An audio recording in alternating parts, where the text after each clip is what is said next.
লাখ লাখ মানুষের অংশগ্রহণে আপসহীন নেত্রী ও বিএনপি চেয়ারপারসন বেগম খালেদা জিয়ার জানাজা পূর্ণ ধর্মীয় মর্যাদায় সম্পন্ন হয়েছে। তার জানাজার নামাজ পড়ান জাতীয় মসজিদ বাইতুল মোকাররমের খতিব মুফতি আব্দুল মালেক।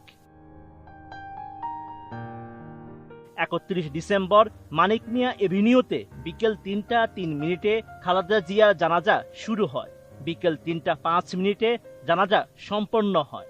এ সময় খালেদা জিয়ার জানাজায় রাষ্ট্রপতি মোহাম্মদ শাহাবুদ্দিন, প্রধান উপদেষ্টা ডক্টর মোহাম্মদ ইউনূস, প্রধান বিচারপতি জুবায়ের রহমান চৌধুরী, ৩ বাহিনীর প্রধানগণ, উপদেষ্টা পরিষদের সদস্যরা, বিভিন্ন দেশের প্রতিনিধি ও রাষ্ট্রদূতরা, বিএনপি ভারপ্রাপ্ত চেয়ারম্যান তারেক রহমান ও শীর্ষ নেতৃবৃন্দ এবং বিভিন্ন রাজনৈতিক দলের প্রতিনিধিরা উপস্থিত ছিলেন।